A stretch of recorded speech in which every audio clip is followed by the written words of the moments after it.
Every American citizen must have an equal right to vote. The Negro citizen may go to register only to be told that the day is wrong, or the hour is late, or explain the most complex provisions of state law. For the fact is that the only way to pass these barriers is to show a white skin. On a cool October day in 1965, the small Beulah Baptist Church in Natchez, Mississippi, was packed, mostly with young African-American men and women. Hundreds had planned a nonviolent march for voting rights and civil rights. And it was like, there was like electricity in the air, you know. It was as though, you know, when you come to like a boiling point, you say, we are going to do something today, regardless, you know. And that was, I think, the most significant thing I remember. And that was the day that we decided we were going to march. We had been told by state officials, the city officials, we couldn't march. And we said, we're going to march regardless. And I was excited. And they said, well, you could get arrested. Well, we just get arrested. And they had the paddy wagons lined up. And we knew that something big was going to happen in Natchez that day. And that's an event I won't ever forget. I can tell you, it's like it was yesterday. It was a Saturday morning. So we got dressed and we rode our bicycles up there to Beulah Baptist Church. And when we got there, I mean, everything was great. You could hear the singing and everything. We got inside and we were just singing and, you know, clapping our hands and everything, just listen to the orator speak. That particular day, if I can recall, my mother and I and Sister Daisy, we was at home and they had been talking about this march. You know, they were going to go to the church and everything. And if they had to march, they would. So we went up to this church and they was having service. They decided we was going to march. And the church was packed, it was full. And so we went to the church, and Charles Evans did his talking and speaking and said, now we're going to march in Natchez. And so when we got outside, we saw the chief of police, J.T. Robertson. He said, you're not going to march today. He said, if you march, you're going to jail. So we bagged up and went back in the church and told Charles Evans they were out there waiting on us. He said he knew that. And everybody was sitting still, didn't want to march, we were afraid. He started crying. He said, my brother died for this. And when he started crying, that church got on fire. We just lit out, got up, and walked down the steps and just walked. We didn't march, we walked on the bus. We opened the doors and there were nothing but police officers and buses was there. I don't know why, because what we were doing was peaceful. We were leaving the church to go and voice our opinion. We weren't going to fight anybody or break, loot or do nothing like that. We were just trying to let you know that we're tired and it's our turn. It's time for you to treat us as equals. Blocks away, more marchers were packed into China Grove Baptist Church. Indeed, something big did happen that night. They didn't march. Instead, they were arrested and taken to the Natchez City Auditorium. The charge? Parading without a permit, a city law later ruled unconstitutional. I had never been in there before in my life, and I was 18 years old. We weren't allowed in there. Oh, when I walked in the auditorium, it was just people everywhere. Kids, adults, crying, praying, just sobbing, and kids looking for their parents and parents looking for their children. And it was probably at almost full capacity. Police at that time was J.T. Robertson. And he was telling Mr. Evans and several others that they didn't have a facility to house us in jail, that they were going to take us to the Long Brothers stockyard. But the weather was so bad and it was kind of cool during that time in October. So they said the facility wouldn't accommodate us. Authorities had arranged to take some marchers to local jails, while others had a worse fate: a 4-hour bus ride to the Mississippi State Penitentiary in Parchman. So by some infamous decision made by city officials, it was determined that the only place that could hold that many people would be Parchman. So buses were ordered, and they were loaded on the buses, and they were taken to Parchman. And quite frankly, I think during that period of time, the city administration didn't know what to charge, because they were exercising their civil rights, which had just been granted by a federal court system and the Congress of the United States. So they didn't know if what they were going to charge them with was legal or not. During the night, without my knowledge or any knowledge of any journalist, this sheriff sends buses up to the city auditorium and loads them up with the people who are inside the auditorium. Bam, takes them straight to Parchman Penitentiary. I mean, this is where only the most violent criminals in the state were brought. Yeah, where most of the people were calling for their loved ones and waving and everything. So it's gonna be all right. We're gonna get you out. It's gonna be okay. Most of them were saying that, but nobody really knew where we was going. We didn't know where we was going. They said, get on the bus. And the police, with their little sticks and pushing you and shoving you, come on, let's go. And we hurried to the bus and got on it. In the middle of the night, it was cold at the time. We was told to get back on the bus. And so we did. And as we got on the bus, and the buses started pulling out of town, we really got afraid. I did. Never did I think they were going to take us to Parchman. The bus ride was terrifying. It was really terrifying because it was black dark at that time of the year. And it was a long, long ride. And, we just I don't even know if anybody on the bus knew what Parchman was at the time. We'd never heard of it. So we just rode, and it was just fearful because we had seen movies where people were being taken off and hanged and killed and left, and we didn't know if they were just taking a busload of us to kill us. It was just the fear of the unknown. It was just so terrifying because everywhere you looked, it was just dark, dark, dark. My mom tried to keep me in a peaceful mode as I did her, so we kind of held hand and said it's going to be okay, everything's going to be all right. We're not going to be here long. We're going to be getting out in the morning, The young men and women were subjected to humiliation and punishment, similar to the abuse suffered 4 years earlier by the Freedom Riders, black and white civil rights activists who rode interstate buses to contest segregation. One of their stops was Jackson, Mississippi, where they were arrested and forced to the state prison in Parchman, where they were abused and mistreated for days.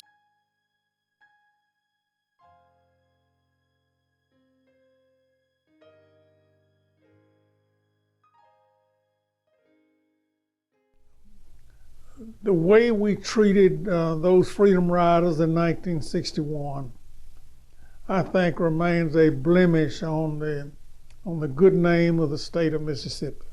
Those Freedom Riders who came in here to try to get people voted, to be able to vote, were locked up, sent to Parchman for no crime at all, but for what they were doing, and that was to seek to get people eligible to vote. You get to the heart of Mississippi's problem is that they are using authority, which is actually illegal authority, and using that to punish people. 4 years later, October of 1965, the same fate awaited the young men and women from Natchez. More than 150 were imprisoned.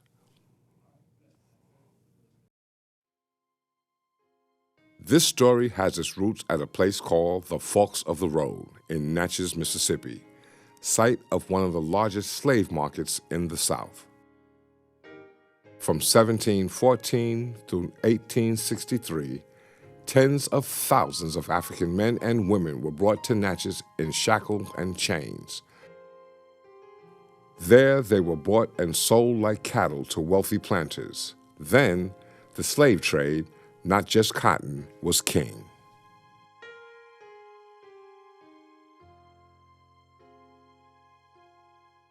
Natchez swiftly became a center of immense prosperity.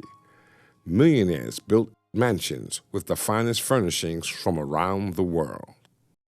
Well, once my mother sent me to the store, and as I was walking to the store, I saw all the pretty houses and white people lived in them. And we lived in a little shotgun house, 3 rooms, bathroom outside, and blah, blah. But anyway, when I got back home, I told her, I said, Mom, why do the white people have so much and all the pretty houses, pretty cars, and we don't have anything? So she sat me down and she started explaining. She said, we are from slavery. We came from Africa. The white people brought us over here without us wanting to come and made slaves out of us. And that's why they have everything, because they never been slaves, so we were once slaves. Slavery, as a legal institution, came to an end as the white South was left devastated. The era of Reconstruction began. In Natchez, Reconstruction was particularly successful. African Americans rose in economic, political, and social stature. Natchez minister Hiram Revels became the first black member of Congress in 1870, and former slave John R. Lynch became Speaker of the Mississippi Legislature and United States Congressman in 1872. However, African American success was seen as a threat to the old, white-dominated South. In 1890, Mississippi legislators even rewrote the state's constitution to enact stringent laws aimed at preventing African Americans from registering and voting. For the next 75 years, African Americans once again were shackled by oppression, segregation, fear, intimidation, and even death at the hands of white hate groups, among them the Ku Klux Klan.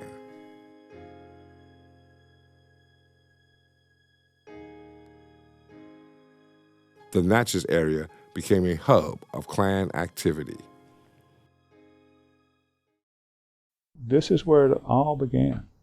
It started right here. And it's because, it's not because the FBI didn't make a determined effort, because they did. But these guys were unlike anything they saw anywhere else. This was serious business to them. They truly felt they were in a fight for the Southern way of life for white people, and they were out truly to preserve it. I can remember as a child being with my mother. We would go into the store or with my grandmother, and they would get their items and in line. And then this white person would come and get in front of them and get waited on first. And I was in school, and I knew that if you're in line, you don't skip. So this must was like 5, 7, 8 years old. I was aware then that something wasn't right. One time I was a little girl, when I was a little girl, and I was riding with my big brother in his car. And I had to be maybe about 10 or 9 years old. And I was in his car with him, and we stopped uptown. He stopped uptown and he parked. And wherever he went, where he parked at, they had these 3 white men standing on the side. And when my brother got out his car to go take care of his business, because like I said, I was a child, and one of the white men referred to him as a horse, and I'll never forget that. He said, "You can't park that horse." So my brother didn't argue with him. He got in his car and he drove away, and we went park somewhere else. And that, like I said, I was about 9 or 10 years old when that happened. We was taught that there was a difference in races. You know, for example, if I would walk down the street, if a white lady and a young girl would be walking on the street sidewalk, I would have to step off the sidewalk and tip my cap or hat, whatever I had on, and let them pass. And the girl could be young, much younger than I would have to say miss to her. I had a girlfriend. She was practically white. And there was a store called Crest downtown Natchez. She and I and another girlfriend of ours, we went to Crest, and they had the colored water fountain, and then they had the white. So my girlfriend, who looked white, she was in the colored line. And this white employee came and took her out of the line. She said, "You're in the wrong line. You drink out the white fountain." And so we drank out the color fountain. So when she just humped her shoulder because she was black. And so we said, "Go on, drink out the white fountain. You're free. You're free. You can drink out of either one." I was a good little worker, and when it came time to plant cotton and everything, it's time for school to start and hoe cotton. Well, my mama would hold us out of school to work in this man's field, and therefore were throwing us behind. And once the cotton got laid by, then you could go to school.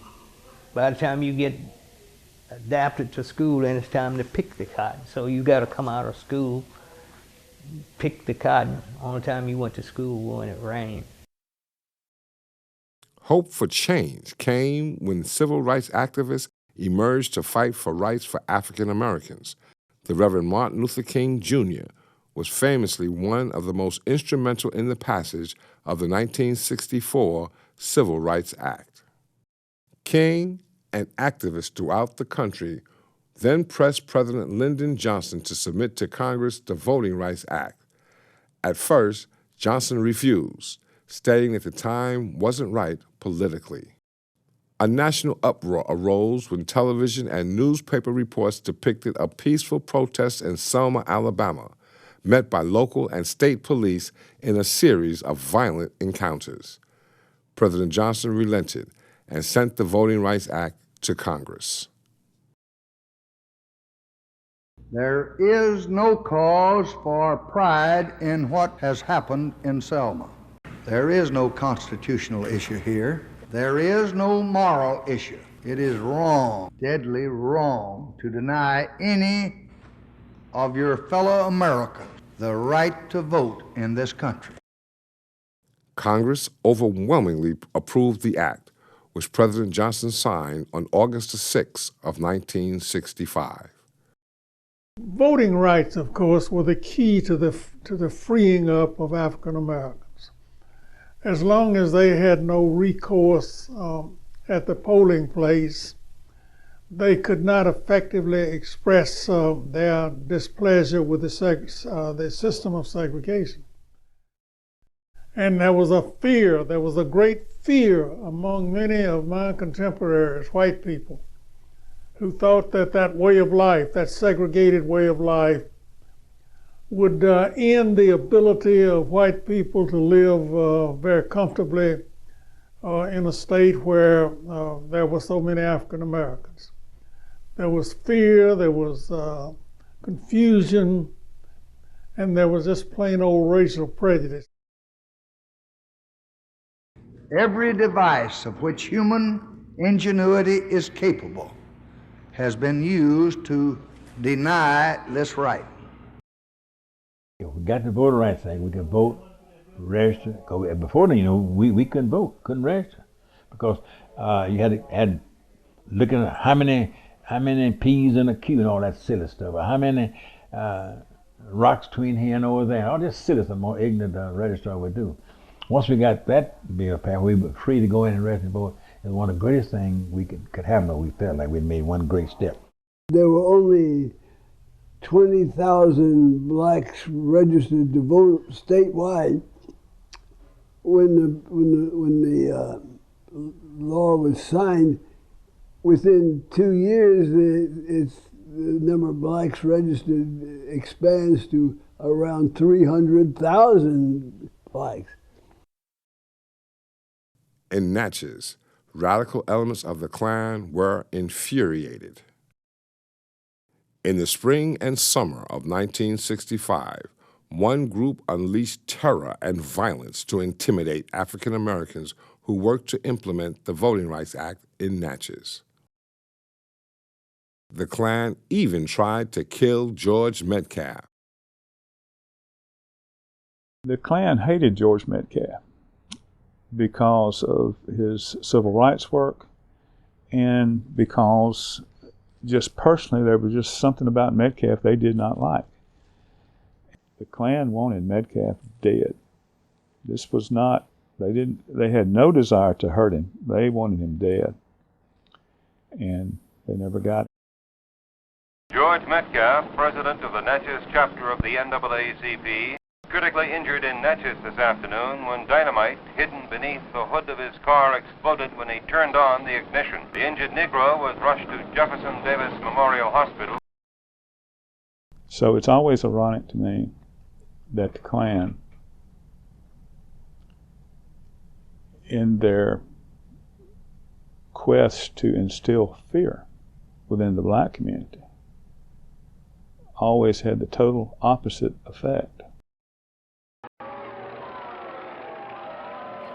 Despite mounting tensions in Natchez in the summer and fall of 1965, young African Americans decided to continue nonviolent marches. We've got to stick together.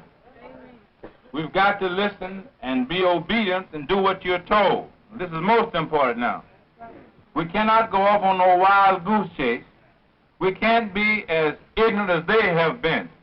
Meanwhile, leaders petitioned the city for equality and respect. Let's don't ask for too much. Let's ask for about 8 or 10 things we know we can get. The thing that's most pressing. Most precious were equal employment opportunities, integrated schools and public facilities, and an equal opportunity poverty program. We didn't get what we wanted. We didn't get anything. Amen. But we haven't lost the faith. We got the group ready to know that things ain't gonna never cool off until they get something done downtown. We had this Mr. Charles Evers. He came in from Fayette, and he spoke at our church one day and told us that we really need to do something about this because it's getting to the point now where blacks are not allowed to do anything, you know. The racial tension is really bad here in Mississippi. But, you know, I said to myself, if I'm going to do something if there's something I can do about it, maybe this is the way. Maybe I can go to these meetings and these marches and try to voice my opinion on things. Sometime we would march at night at churches, you know, and we would go uptown around to the courthouse, and during that time it was pretty critical. You know, that was always tension, because our white neighbors or young men or someone that might drive by and holler at us, you know, call us a name, some of that nature. They'll drive off. My mama said, she was strict. She said, y'all be back before dark. So sometimes we'd run home. If dark was trying to catch us, we would run, my sisters and all of us. And if something happened to a white person, and they catch you walking down the street, they'll pick you up and say you did it. Put it on you. So that's why we had to be at the house before dark. You can't be equal to white folks. You can't be yes ma'am and no ma'am to black folks. Yes sir. You can't eat at the lunch counter. I don't know if I'm allowed to say that because, you know, Natchez was overrun with the Klansmen at the time, and all black kids knew about them because I personally had a couple run-ins with them, and that was, you know, that was a known fact that you could be hurt by them. My decision was that I had grown up into a young lady, and I had one son, and it was coming to me that something was wrong, that I wanted my child to have a better life than I had. I wanted him to have more education and more culture. I couldn't understand why he couldn't go in the same bathroom somebody else would go in. I couldn't understand why he couldn't go to the same school someone else could. And I was wondering why he had to be called a little baby boy, before. And I just made up my mind that when time came, I was going to start doing something about it. Never did the young men and women imagine their struggle for rights would lead to the state penitentiary and the ordeal they would endure.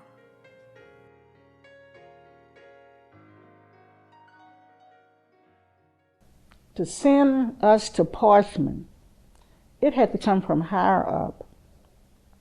And that meant the governor and the mayor and then the chief and the sheriff. When the bus stopped, one of them said, he had his back turned, I don't know which one it was, but I remember him saying, "We're here now, get your black asses off." They separated the guys from the women. And so they lined us up, single file line.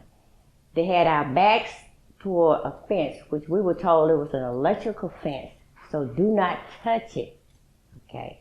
Then in the front of us, they had their dogs.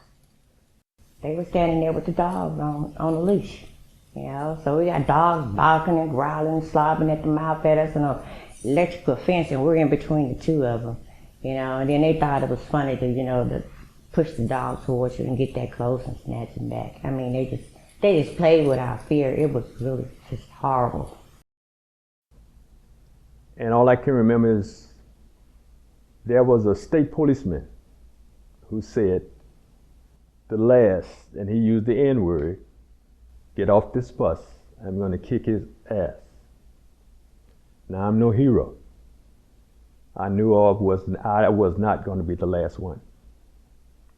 And the last person that got off that bus was on crutches. And they kicked his, like they said. And at that point, I truly was afraid. And a man sitting up there with a tower with a submachine gun. He said he threatened us, told us he wished we would run and break for it so he could shoot us down. We had some white guys with us also that was marching with us. And I could remember some guards going to get some sheep shears. Said, "We're going to shave you. I don't care, you nigger lover, One of those white marchers was the late Alex Shimkin, a college student from Illinois, who recounted the mistreatment at Parchman in news stories in his hometown newspaper. They stripped us of our clothes. We had no clothes, no clothes. Undressed. We was just like we came in the world. One of the guards asked me, he said, "Are you a goat?" I said, "No." He said, "Well, why you wear a goat cheek?" He said, "Well, you don't need it." And he snatched it. And he pulled it out, "Boy, you talking about hurt." The man said we had to drink this cup of, I'm thinking it was chocolate, but it was laxatives. And if we didn't drink it all, then it would be poured down our throat. So we drank it because we were so afraid. We didn't know what was going to happen. They threw in the one roll of toilet tissue. It being 10 to 12 women, one toilet, and you given a cup of laxative. You could imagine where we went. This corner over by the toilet would be where those that could not go on the toilet would go. They had one iron bed, and in my mind, I'm so afraid because I had a 5-month-old little boy that I adored. I had a mom and a dad that was my world. I was an only child. And all I could think of was, Lord, they're never going to see me again. And I'm never going to see them again. This happened day after day. They would bring us food and just slide it through an opening, or sometimes they would just throw it in the cell. And it wasn't anything decent to eat. It was something like bacon or biscuit, and it was molded, and you couldn't eat it. And they would give us water sometimes not. But to me, it was pure hell and torture, and I went through it for, I think it was 3 nights and 2 days. We prayed, we cried, we sobbed, cut. We didn't know where else to go.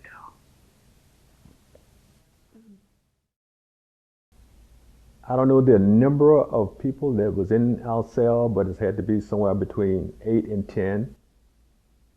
There was 2 beds in there, or I guess the beds, it was against the wall, like bunk beds, but they were stripped down. And that's along with commodes and a face bowl. And I thought that was totally degrading, to take a man's clothes off of him and expose him to the world among other men. And that morning I remember they giving us coffee. I don't know about the rest, but they gave me a hard biscuit. The biscuit must have about, I'm guesstimating, a week old. That's the way it seems, because it was hard. And I was frightened.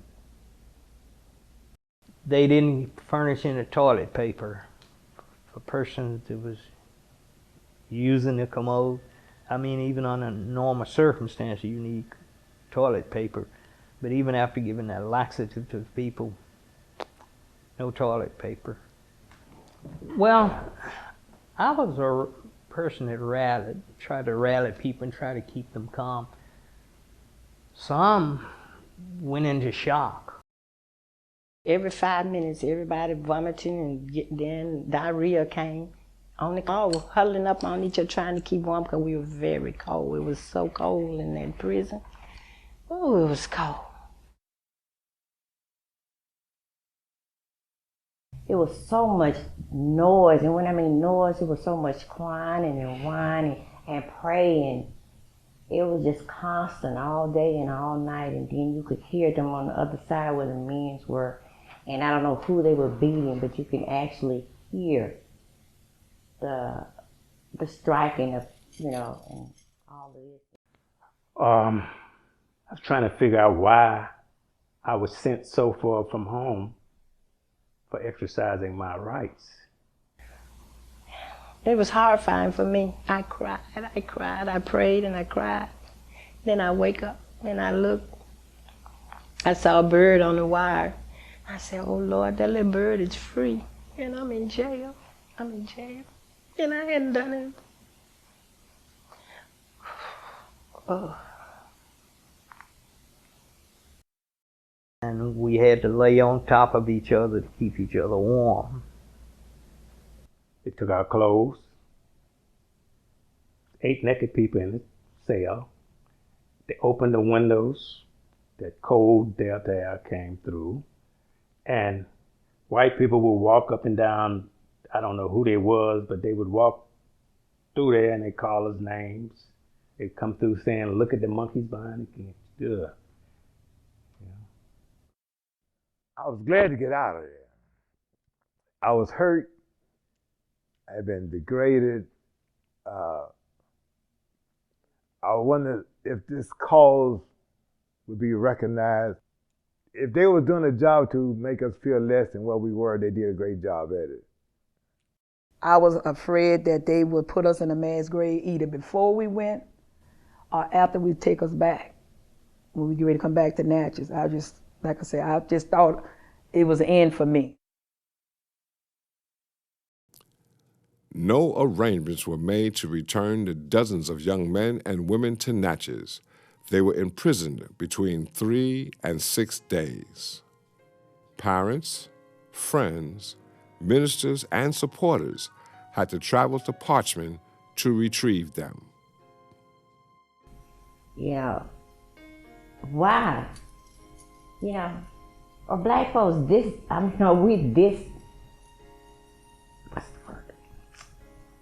Are we considered non-human to be treated like this? I just didn't understand why, you know, to go to this extreme to be tortured and talked to and treated like that. Yeah, that was worse than you treat an animal. Well, I really didn't know the man, God or somebody came in and called my name. And so he said, "You're going home." I said, "Oh, thank God." I wanted to go home. I was so weak, I couldn't hardly stand up. The day that they came and got us, they gave us a meal, pork chop. So I guess they figured they could do that and we wouldn't mention how they had treated us. What have I done to deserve this? That was the first thing. And why don't my mom know about this? Why didn't they let me make a call or tell somebody where I was? That one went through my mind. And actually for a moment there, I hated all, excuse the expression, I hated all white people. I really did. That's the first time I ever felt that way about hatred, because I was brought up not to hate anybody, to love everybody. But we were all there lined up together, and then they would call people names who were going home with certain people. The NAACP, the pastors here in Natchez, they had sent different people up to bring so many home. And they told me that I was going to go home with Wallace Jackson. And I did. He brought me home. Wallace Jackson was an officer with the Natchez chapter of the NAACP. He and George Metcalf were friends and co-workers at the same plant. They also worked to register African Americans to vote. In 1967, 2 years after the Parchman Ordeal, Jackson was killed in his truck by a bombing linked to the Klan. Although hundreds were arrested in 1965 and dozens were subjected to cruelties at Parchman, none were given their day in court. The ordeal changed the survivors forever.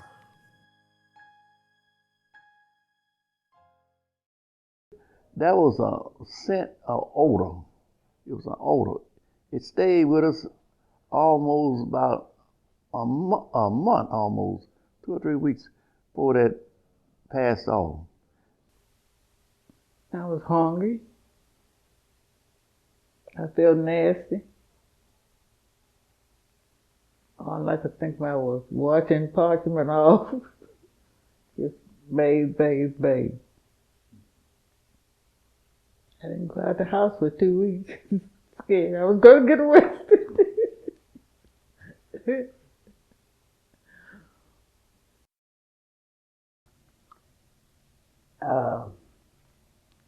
I think about it now sometime, and it's emotional feeling that comes over.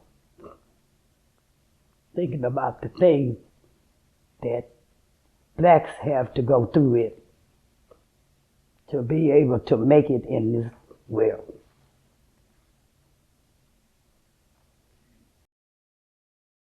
I mean, shock just doesn't go away overnight.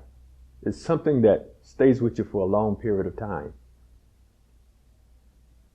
Shock stayed with me until I went through 2 marriages. And I asked myself a question, is it me? It can't be that many bad ladies in the world. Until I met my present wife. And when I met her, she immediately said, you know, you need help. And at that time, I got therapy. And a lot of this came out. So being in prison and then you do an application for a job and they actually have you ever been arrested, they had put fear in you enough to say, well, you can't get the job because you've been in jail, you've been in prison, you was in the civil rights movement, we're not gonna hire you. And from that point, I knew the opportunity of staying in Natchez was next to none. So I said, my next march would be marching out. I learned that not all whites are bad, but not all blacks are good. And I tell you why I say that. Because like I said, what we went through being taken to Parchman, nobody ever asked me what was the ordeal about. What was it like? How did they treat you? And they knew who had went up there. And when I say they, I'm talking about people who was over the civil rights movement year. And I'm not trying to dog them out, but I'm just telling you the truth from the eyes of an 18-year-old.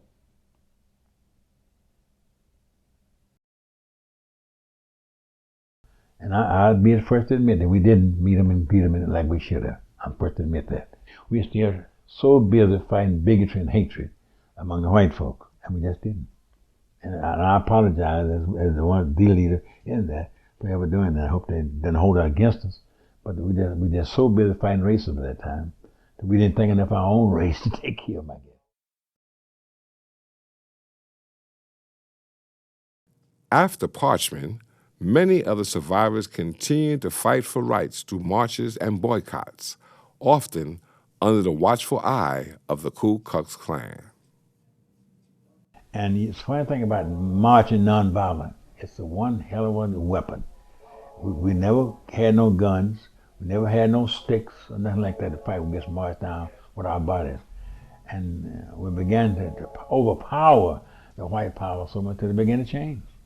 And matches at no point in the line, they changed almost instantly when it came to respecting us as in their stores, in their businesses, and on the streets. How did they bring a community like Natchez to its knees? They did it through an economic boycott, and it was successful. And there were a lot of changes, a lot of concessions after that. You know, in a nutshell, the bombing of Metcalf was sort of the rallying cry of the civil rights movement and resulted in the majority of the demands Metcalf and the NAACP had developed in the spring of '65. The majority of those demands were met. And I think somewhere down the line, we have come a long way.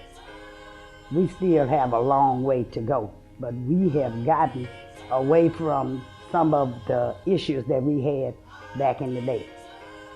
You know, they had problems with us going in and coming out of business. You know, you can go in the front doors now. So eventually we did get the voting rights here in Natchez, and eventually we did get to eat down at McCrory's. Everything changed, and they changed the signs from white to colored. There's no more signs as far as that's concerned. I think we accomplished a lot. But I felt good about it, that I was doing something. I'm part of the struggle, a part of the civil rights movement, a part of making Natchez better for everybody. And that made me proud. It really made me proud. I say I would have something to tell my grandkids, that we made it better for you to go to school with white kids. We made it better for you not to go to the colored water fountain. We made it a difference in Natchez. I look at when I was marching really for the right to vote, I wasn't old enough to vote. And then now they are. So what's stopping you? You don't go vote. I'm like, you don't have to tell me who you vote for, just go vote. In October of 2015, 50 years after their ordeal, survivors came together for a weekend of reconciliation and recognition. Stand up and sing with us. We're going to do the old familiar song, We Shall Overcome. How many of you know that out there? All right, all right, all right.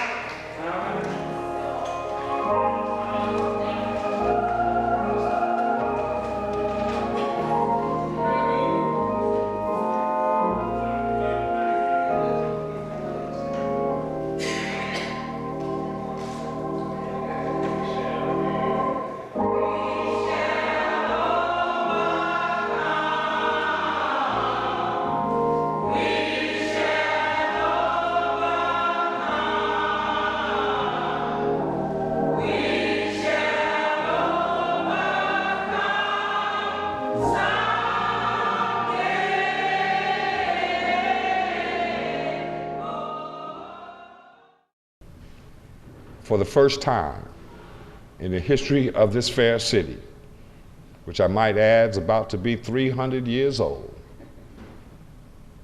the community will continue to come together to acknowledge the sacrifices made by many of you sitting among us today. Let us pray. Eternal and gracious Father, we thank you now for the assembling of all of those who came to share in the commemoration of the 50-year anniversary on the behalf of those who stood up for justice. As they left the church, no authorities were waiting this time. They took up the march denied them 50 years earlier.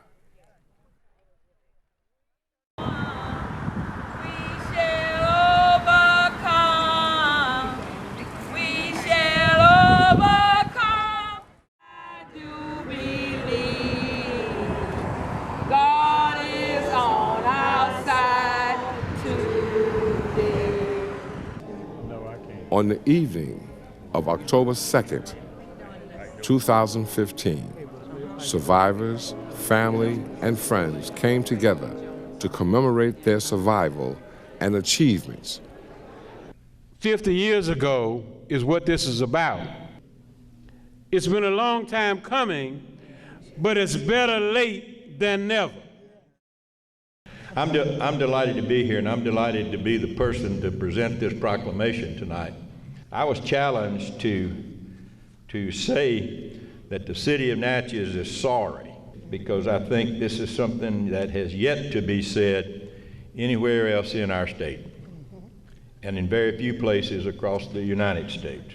If you will bear with me and listen carefully, this is something that I think is most important and unique in the history of the struggle.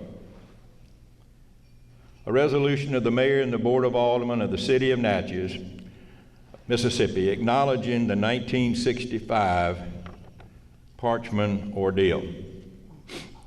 Whereas the city of Natchez, Mississippi must stare down its shame for the mistreatment of hundreds of innocent black Natchezians in what has become to be known as the Parchman Ordeal, and wherein everyday citizens were arrested for civil disobedience, and hundreds were shipped against their will to the maximum security unit of Parchman Penitentiary without due process, where they suffered abuse and horrific conditions. And whereas in that ordeal, the injustice inflicted on those citizens were the result of irrational hatred and a failure of government. And whereas the wound created by the Parchman Ordeal is still unhealed these 50 years later. And whereas the mere passage of time will not heal it altogether. Whereas it has been said, injustice must be exposed with all the tension its exposure creates before it can be healed. Now therefore be it resolved that for 50 years the city of Natchez failed to acknowledge publicly the disgrace of the Parchman Ordeal, that in that ordeal the city failed its citizens and failed the principles of all the nation. That even though it has been a long time coming, it is not too late to recognize and to apologize to those true heroes of Natchez who bravely endured degradation in advancing the cause of equality before the law. That today here the city acknowledges its role in the Parchman Ordeal and apologizes to the hundreds of citizens who suffered those injustices. That the city prepares, as the city prepares to begin its tricentennial year, it will shine a light on all parts of its past, both good and bad, so that its future may be one lit with unity in pursuit of liberty and justice for all. And I'm very proud to present this resolution of responsibility and apology for that 50 years waiting for the same. Thank you very much. A tear wanted to come down my face, because if you were living during the time, this particular time, as most of us who are here would have been, we understand what that means and how far we've come. We're not perfect, but I guarantee you, we've come a long, long way. Thank you, God. Thank you, Mayor. Thank you, City.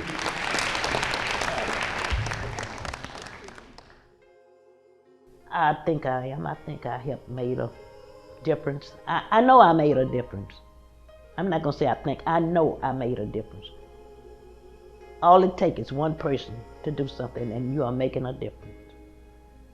When I tell people my story, they thank me for what I've done, because they know I did a sacrifice for your freedom and your civil rights.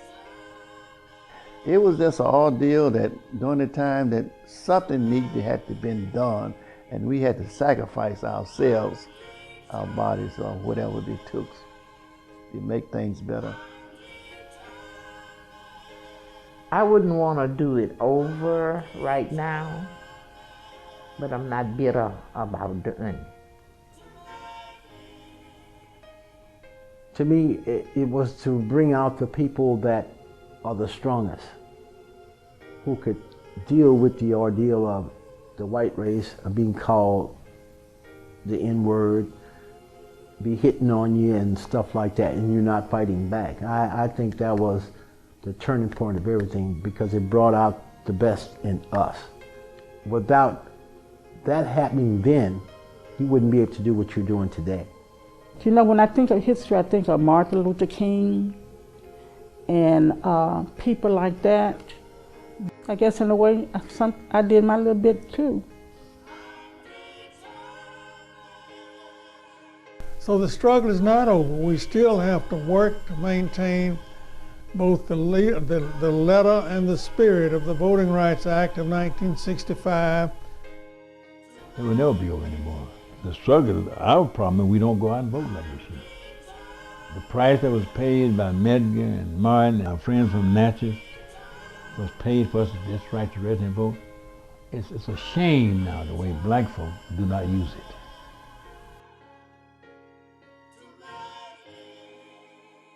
The real hero of this struggle is the American Negro. His actions and protests, his courage to risk safety and even to risk his life, have awakened the conscience of this nation. His demonstrations have been designed to call attention to injustice, designed to provoke change, designed to stir reform. He has called upon us to make good the promise of America.